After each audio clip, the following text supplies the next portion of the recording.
పాపం బీజంతో జీవిస్తున్న వారమే, మనందరం కూడా పాపాన్ని ఇష్టంగా జీవించిన వారమే.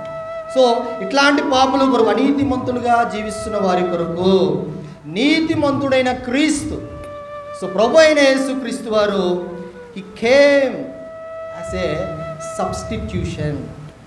మనందరికీ తెలుసు, నిర్గమకాండలో మనం చూస్తాం, మనకి అక్కడ దేవుడు అబ్రహాం ద్వారా సెలవిస్తాడు వాళ్ళకి. ఏంటంటే ద్వారబంధమందు మీరు ఏం చేయాలంటే ఆ యొక్క రక్తపరకును మీరు బయట 3 దిక్కుల మీరు రాసినప్పుడు ఆ తెగులు కానీ ఆ మరణం కానీ మీ దగ్గరకు వచ్చినప్పుడు దాన్ని చూసి అది వెంటనే పక్కకి వెళ్ళిపోద్ది, అది మిమ్మల్ని తీసుకోదు అని చెప్పేసి సెలవిస్తాడు.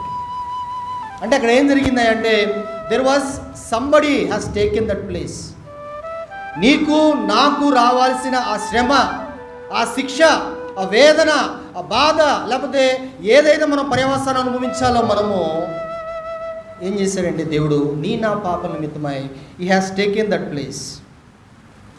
దాన్ని మనం ఏమంటామంటే సబ్స్టిట్యూషన్. దేవుడు యొక్క లోకానికి ఎందుకు వచ్చాడంటే మరి ఏ శాసనం అయితే ఇచ్చాడో దాన్ని కొట్టివేయటకు రాలేదు, కానీ దాన్ని ఏం చేయడానికి వచ్చాడు, దాన్ని ఫుల్ఫిల్ దట్, దాన్ని నెరవేర్చడానికి యొక్క లోకానికి వచ్చాడు.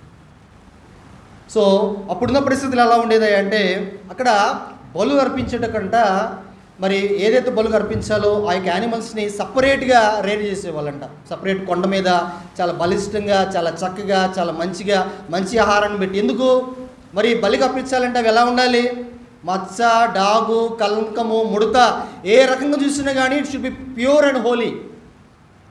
సో వాటినే బలిగా తీసుకునేవారు ఆ దినాల్లో. సో ఆ ప్రీస్ట్ దగ్గరికి వాళ్ళ యొక్క తరపున పంపించాలంటే ఎలా ఉండాలంటే మంచి పుష్టిగా, ఆరోగ్యంగా, బలంగా, ఏ రకం చూసినా కూడా ఏ మచ్చ ఏ డాగు లేని ఒక మంచి యానిమల్ని ఆ ప్రీస్ట్ దగ్గర తీసుకెళ్ళి ఇంగో నా కోసం దీన్ని వధించడని చెప్పి చెప్తూ ఉండేవారంట. మరి ప్రభు అయిన యేసుక్రీస్తు వారు కూడా అదే. ఆయన ఒకసారి మనం జ్ఞాపకం చేసుకుంటే 1 పేతురు 1వ అధ్యాయం 18వ వచనము,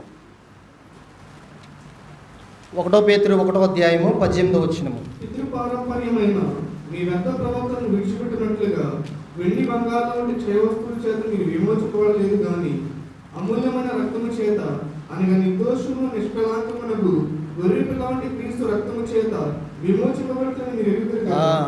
సో క్షయమైన వస్తువులతో మనల్ని ఏదో ఎంత కావాలి, ఎంత పే చేయాలి, ఈయన నాకు కావాలంటే ఎంత పే చేయాలంటారు, అలా చేయలే. ఆయన ఏం చేశాడంటే తనకు తానుగా రక్తాన్ని చిందించి, రక్తం ఏది సాదృశ్యంగా ఉందంటే లైఫ్, ఇట్ రిసెంబల్స్ లైఫ్.